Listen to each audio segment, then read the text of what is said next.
Vamos lá, ô Caio Capita, fala Bora. desse jogo, cara.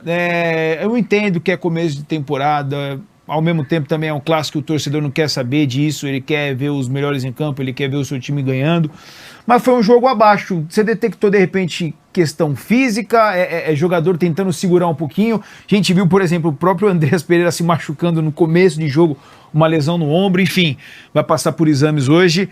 O que você identificou aí para o jogo, de fato, não ter aquele nível? Eu não vou dizer que era esperado, que é início de temporada, mas por ser um clássico, a gente sempre cria uma expectativa a mais, né?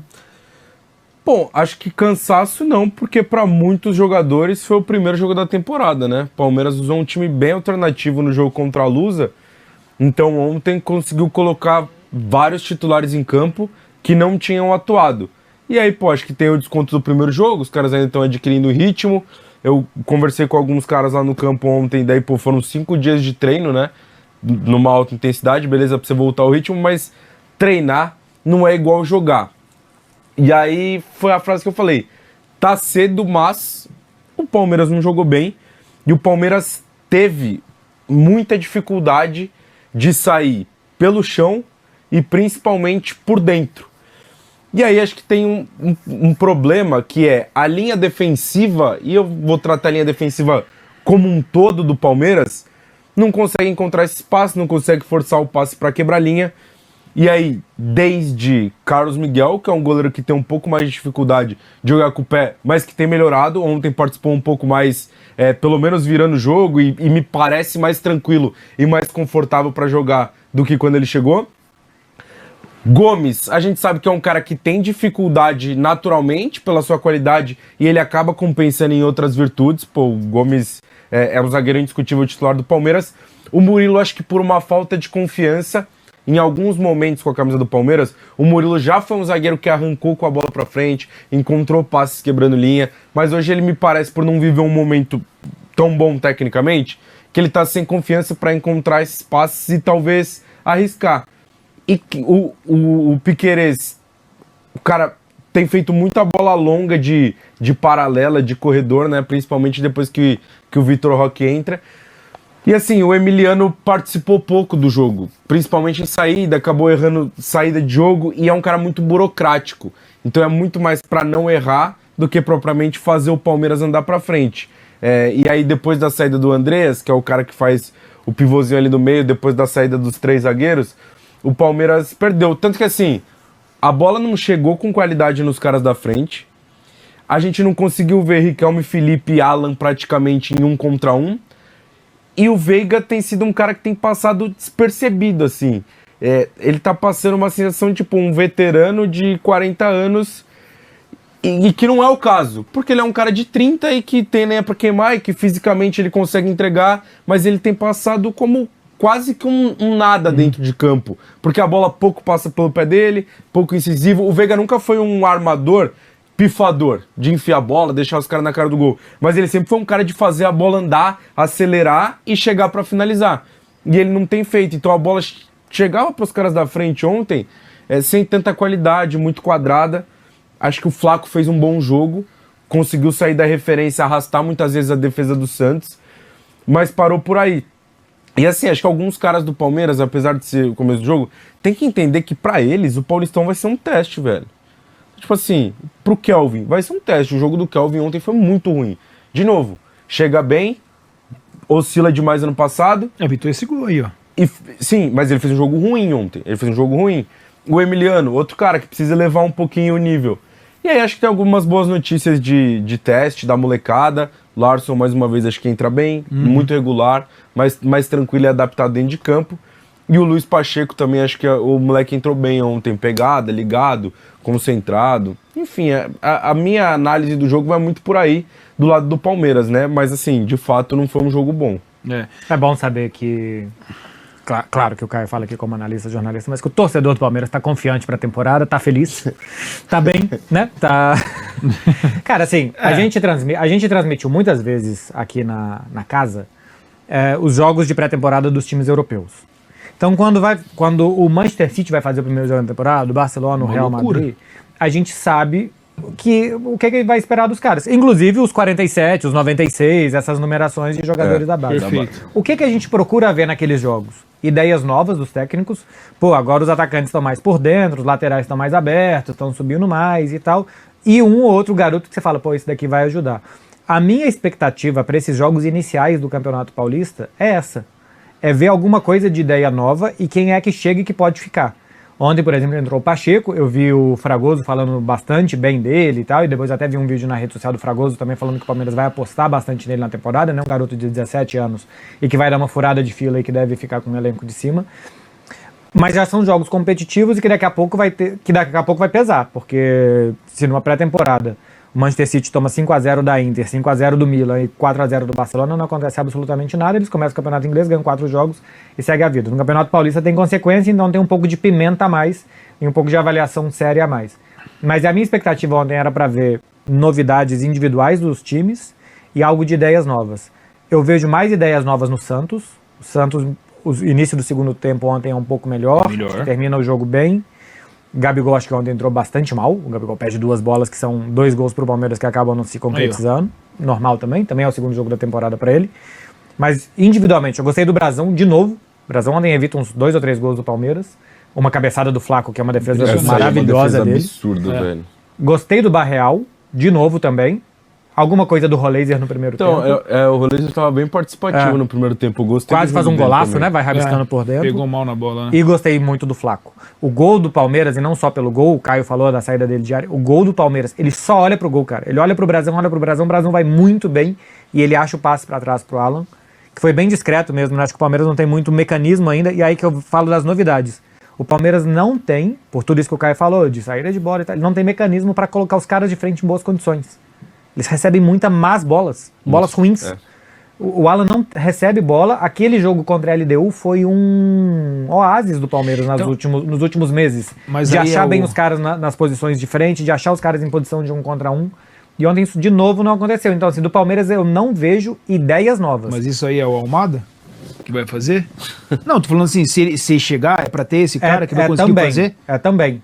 Mas assim, a bola sair de trás melhor também, o Marlon Freitas também pode ajudar com isso.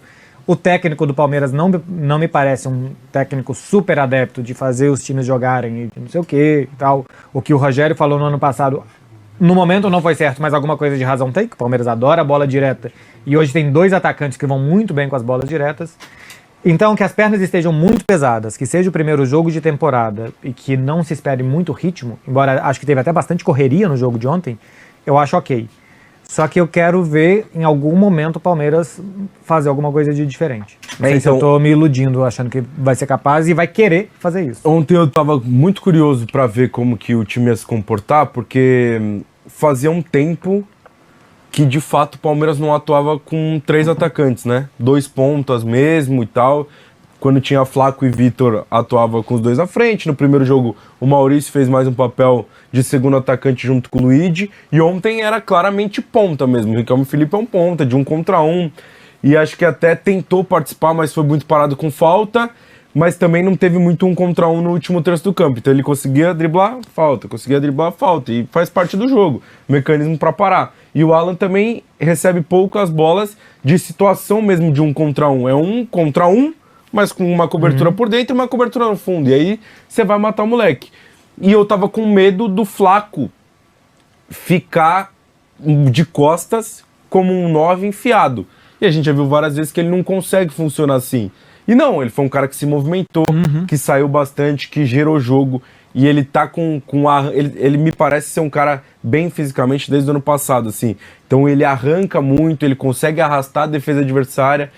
Mas é isso, acho que o Marlon pode contribuir muito na saída pelo que a gente viu no primeiro jogo, e lembrando sempre o nível de enfrentamento da Portuguesa, mas o Marlon é um cara que se aproxima muito por dentro, pedindo muito a bola mesmo marcado, e vai não buscar a bola nos pés do zagueiro, mas dando opção de passe, e consegue girar muito rápido de direito, ter uma capacidade técnica de passe bom. E aí isso vai fazer com que o Andreas dê um passinho mais pra frente, e aí eu imagino que a bola consiga chegar com mais qualidade para Vitor, para Flaco, para Alan, porque aí você é Gomes, Marlon, Andreas e aí um dos caras da frente para conseguir ter um jogo mais de mais qualidade para os caras da frente. O Vitor entrou no segundo tempo e tal. Ainda é um time bem modificado, mas é isso. Acho que a principal preocupação do Abel tem que ser para melhorar essa saída para a bola chegar nesses caras de capacidade de decisão na frente melhor. Para eles conseguirem de fato decidir e não ter que toda hora tirar um coelho da cartola, como pareceu ontem quando a bola chegava no Flaco. Assim, meio que, pô, Flaco, se vira. Bom, arrasta os caras aí, vira uma bola, faz alguma coisa. Acho que é mais por esse caminho, assim. Daqui a pouco a gente vai falar também do lado do Santos, mas antes, já que você falou sobre essa questão da bola ter que chegar com mais qualidade para esses caras poderem resolver, tem a situação do Andreas, cara. O quanto que seria ruim pro Palmeiras a ausência aí do Andreas. A gente não sabe aí quanto tempo de fato ele vai ficar fora. Se vai ficar fora, talvez não tenha sido nada, foi só ali uma preocupação, até porque como é início de temporada, para não correr nenhum risco de perder esse cara, mas é um cara importante. Na reta final, talvez poucas pessoas olhavam ali com atenção, mas ele é um motor assim fundamental para essa equipe do Palmeiras. A ausência dele acho que seria muito ruim, pensando até em formar o quanto antes o time ideal do Palmeiras, com a adição do Marlon Freitas, por exemplo, seria uma dupla de volantes. Não, e assim, o Palmeiras, bom, vistoso da temporada passada, é um Palmeiras que tinha Lucas Evangelista e o Andreas. Numa dessa, o Lucas Evangelista tá quase para voltar, né? Porque era uma lesão de 4 meses em outubro. Ele tá no período de transição, assim. Ele deve voltar em fevereiro, daqui a pouquinho. Mais ou menos coberto fica se perder o Andreas por muito tempo. Mas é um jogador que eu acho que passa pela cabeça do Abel ter Marlon, Andreas, Lucas, e eles se revezarem até colocar o Andreas um passinho mais à frente. No Fulham ele era um jogador que chegava bastante à frente também. E aí poder ter ele quase como 10, né? Se vier o Almada, por exemplo, você pode ter Marlon, Evangelista, Andreas, Almada de um lado, Flaco e Vitor, por exemplo. Gosta? Te apetece, cara? Sim, acho. Pô, o Almada dá muita qualidade e possibilidade também, né? De qualidade, porque o Palmeiras indo buscar esses caras, que é o que tem saído nos últimos dias, de Arias, de Almada, já trouxe o Marlon Freitas, é um time mais técnico, de bola no chão. Então, ao que parece, o Palmeiras busca caras para manter posse, para ter bola, para encontrar soluções, para jogar quando o adversário estiver fechado. Algo que muitas vezes o Palmeiras já sofreu, né? Para conseguir sair jogando e criar essas possibilidades sem esses caras, de uma outra maneira, seja com um ponta de um lado, seja com o Felipe, que oscila muito do outro, ou Sousa, que é muito mais força do que qualquer outra coisa. E para falar do Santos, ninguém melhor que ele, Mathieu. Achamos o Madison. Achamos o Madison. Bom dia, ontem estive lá, nesse clássico. O clássico num todo não foi aquele clássico que todo mundo esperava, né? Mas em determinados momentos o Santos teve alguns momentos bons, né? Inclusive no final da partida teve ali 2 bolas ali que o goleirão do Palmeiras foi muito bem.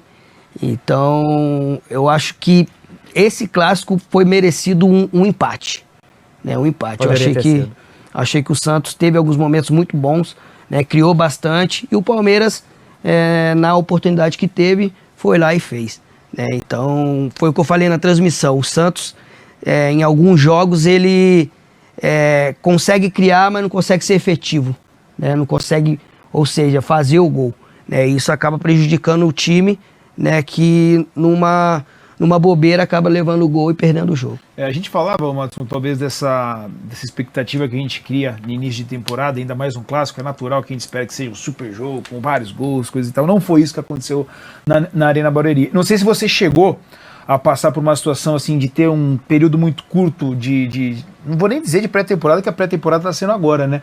Mas o que você consegue detectar para que esse jogo tenha sido tão monótono, tão assim cansativo por vezes? Eu confesso que em casa foi difícil de concentrar no jogo. Tava falando antes aqui da gente entrar no ar pro Marcelo.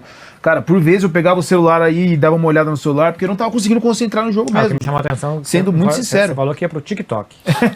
Ele não quis falar aqui, né? O TikTok é o modo de dizer, né? Porque você vai rolando ali. Eu nem tenho TikTok, pra você ter uma noção. Então, eu queria trazer justamente nessa pauta. TikTok é o Instagram. Onde que o pessoal vai hoje em dia quando o jogo tá ruim? Vamos falar sobre isso? Acho que é Instagram. Vai pro Instagram. Mas tem assim, a questão do ritmo pesa demais? É um cara que de repente está com medo de, como ainda não está, entre aspas, no ritmo, aí vai estar com medo de ter uma dividida? O que talvez possa explicar essa partida abaixo? Cara, eu acredito nessa questão física mesmo, né? Você ter 5 dias, né, antes de iniciar a primeira rodada do Paulista, é óbvio que você fica sem ritmo, você não tem tempo para treinar, né? A parte física pesa bastante, né? E eu vou até destacar uma questão que, por mais que todos os clubes não tiveram esse tempo para poder treinar, fazer essa pré-temporada devida, os caras ainda estão correndo bem,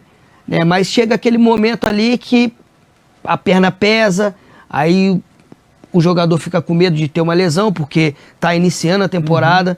Então, eu acho que é essa questão física, de não ter o tempo devido da pré-temporada para se preparar. Eu acho que isso daí faz com que as rodadas fiquem um pouco abaixo do que a gente espera. Tem uma coisa que é quando o time quer estar bem fisicamente. Eu falo isso porque na temporada passada, isso até depois foi publicado por outras pessoas e tal, mas eu conversava com uma pessoa do Barcelona que me explicava que o time começou muito bem a temporada passada, que foi a primeira do Hans Flick. E o que eles falavam o time terminou a temporada muito mal e a gente precisava dar um impacto inicial bom. A gente precisava começar atropelando. Tinha Bayern de Munique numa quarta, Real Madrid no domingo, Barcelona fez 4-1 no Bayern, fez 4-0 no Real Madrid. E o que aconteceu na pré-temporada? O time começou bem a pré-temporada e o último amistoso antes de começar a temporada foi um amistoso em Barcelona, torneio Joan Gamper, ele tomou 3-0 do Mônaco. Aí todo mundo falou, pô, o time tinha ido nos Estados Unidos, goleado todo mundo. Aí explicaram, não cara, a última semana de pré-temporada é muita carga, muito forte. Os caras não conseguiam correr, pô. O técnico nem queria o amistoso, é porque é muito tradicional ter esse amistoso. Eles nem queriam correr. Então eles tomam 3-0 do Mônaco, começam a temporada voando, chega em novembro, o Hans Flick fala, faltam 6 jogos para acabar o ano. Ele tava louco para acabar o ano, porque a ideia física do time era ter um pico para acabar com aquela má ideia da temporada anterior, ia ter uma queda, e depois, em janeiro, fevereiro, começavam os mata-matas e o time voltar a subir. Então, tem time hoje no Brasil que deve estar pensando isso. Pô, eu vou começar janeiro de um jeito, porque vai começar o Campeonato Brasileiro no final de janeiro, e aí depois vem os mata-matas do estadual, então eu quero estar bem em fevereiro. E agora o que a gente vê são os caras correndo 50% do que eles podem, porque a perna tá desse tamanho. E tem um detalhe, né? O jogador, ele tá acostumado a ter essa pré-temporada. E está sendo uma fase de adaptação também para esses atletas, né, não ter esse tempo. Então, acaba, de fato, pesando. E foi o que você falou. Lá para fevereiro, aí a gente vai começar a ver aí. No mata-mata, eu acredito que já vão estar melhores fisicamente. E aí a gente vai ter um futebol mais dinâmico, né?